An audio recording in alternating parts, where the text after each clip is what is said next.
first piece that you'll see in this clearing, not the clearing that we're passing around the front of the track.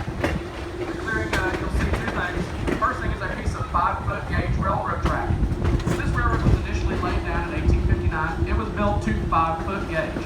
Today that is known as broad gauge, which is anything wider than standard gauge. Anything smaller than narrow gauge or standard gauge is known as narrow gauge.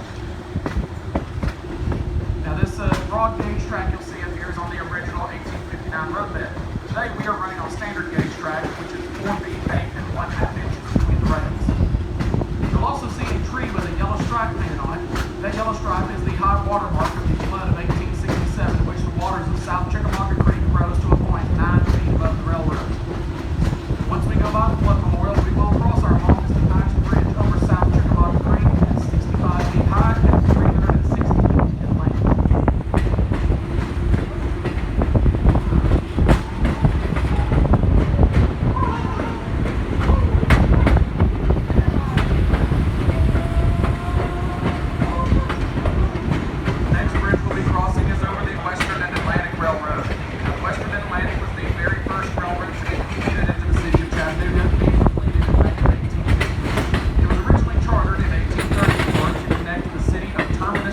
With Chattanooga. And most of you, I can almost guarantee, have no idea where Terminus, Georgia is. Later on, it was renamed Thrasher and Atlantic Railroad. That was built by the state of Georgia, and to this day is still owned by the state of Georgia. Yes, Georgia does own by Tennessee. When that railroad was being built, it almost did not make it to Chattanooga. The reason being is the Georgia State Railroad. Tennessee didn't exactly like the idea of their neighbors in the south building a railroad across their line. Now, wait a minute, well, my neighbor built a road across my backyard either. That same gentleman I mentioned earlier, Colonel James Whiteside, power of the Tennessee State Legislature, is the commissioner of the Western Atlantic Road across the state line in downtown Chattanooga, where they built the yard and station. Today, the Western Atlantic Road is now operated by CSA Transportation. They're one of the largest railroads, and they lease that railroad from the state of Georgia. We have on the right some of our allied metals.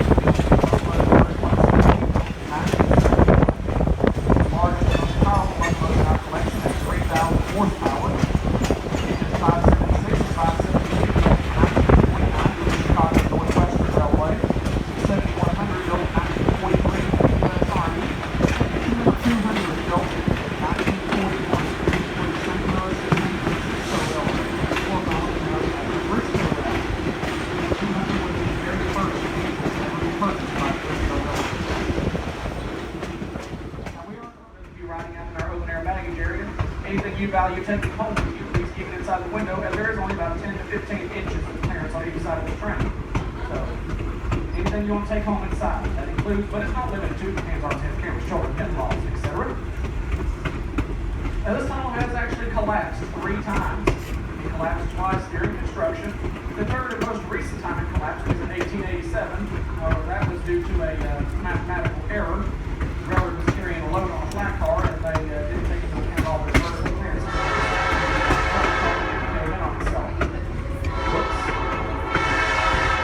Probably the most significant accident to take place around this tunnel, however, took place in August. Steam engine 419 on the East Tennessee, Virginia, and Georgia Railroad was approaching the tunnel from the Chattanooga side. Just as it passed the Sherman Heights Depot, the boiler on that steamboat went kaboom.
preparation for our return trip to Grand Junction. This is one of the few places anywhere in North America where you can see a full-size locomotive being rotated on an original railroad turntable. Once we finish the demonstration of our turntable, our tour will continue over inside of our restoration and repair shop here at East Chattanooga as well. Now, if you do choose to get off the train, we will be exiting between cars 1 and 2 on the platform and between cars 2 and 3 on the ramp here at East Chattanooga. If you do go down between cars 1 and 2, please watch your step as you go down the stairs. Take a left and head down the platform to the turntable where we begin our tour. We have a few safety rules for you to please follow while here though. Please stay behind all marking lines and safety ropes. Do not wander around on your own as this is an active rail yard. Please stay with the group at all times. Do not wander around on your own except to visit the restroom. And also please do not climb on any of the equipment you may see around East Chattanooga here, as much of it is operational and could move at any time on the track. While here at East Chattanooga, all these safety rules and everything will be golden. While here at East Chattanooga, you may also be able to get a quick glimpse of the going in of one of our 2 operational steam locomotives. This being steam engine 4501, built in 1911 by the Baldwin Locomotive Works in Philadelphia, Pennsylvania for the Southern Railway. Now, locomotive is an authentic coal-fired steam locomotive.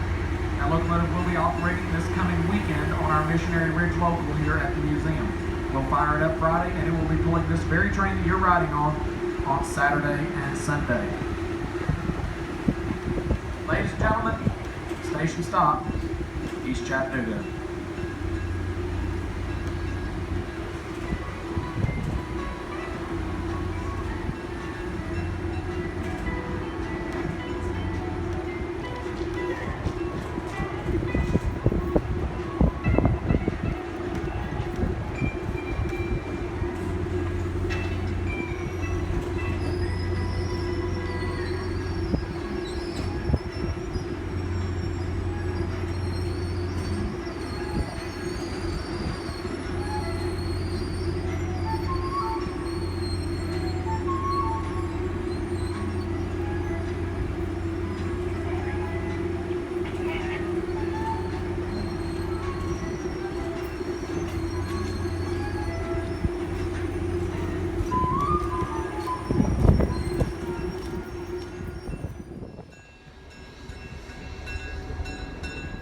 Locomotive 1829 that's pulling our train today was built in 1951 by General Motors up in LaGrange, Illinois.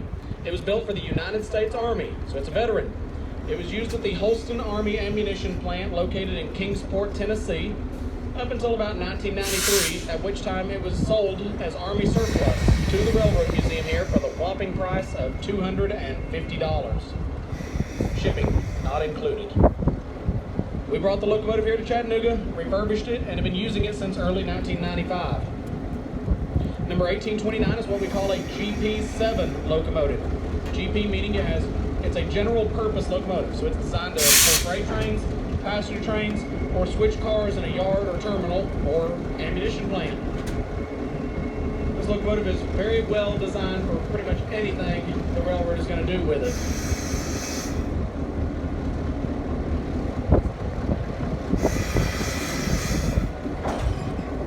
We're all balanced up. We're going to begin turning now. Up in the cab, we have our engineer, Jim, so make sure you wave at him and thank him for that nice ride he gave us over here to East Chattanooga today.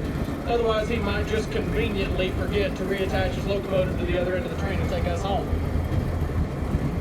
Now, earlier I mentioned this is a GP7. Now, one thing the GP or General Purpose 7, or the SD7, the Special Duty 7, or the passenger equivalent, the F7, one thing they all have in common is a 16-cylinder diesel motor producing 1,500 horsepower. In the case of the 1829, that motor is inside that long hood in the words Tennessee Valley, and that diesel motor is doing 2 things. It's turning a big air compressor to make air for the brakes, and it's turning a big generator to make electricity that goes to an electric motor on each axle of this locomotive at 600 volts direct current. That electricity turns those motors, and that's what ultimately moves the locomotive up and down the railroad. So it's known as a diesel-electric locomotive. It's a hybrid machine of sorts.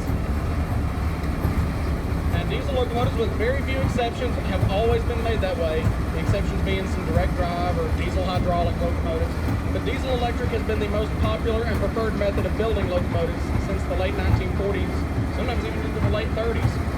And diesel locomotives are still made that way today, be them being built for BNSF, CSX, Norfolk Southern, or even a small little railroad like us. They are all still diesel electrics. It's a very popular design. Now, you'll notice our train is still sitting on track 1 over here at the depot. We're going to line the turntable up today, however, with track number 2. We're going to do that so our locomotive can run around to the other end of the train. While our trainman and engineer are doing that, I will lead you over to that large building over there to our restoration shop, where we will continue our tour momentarily. At this time, that does conclude our turntable demonstration, so if you'd like to continue the tour, we'll go across the tracks and over to our restoration shop at this time.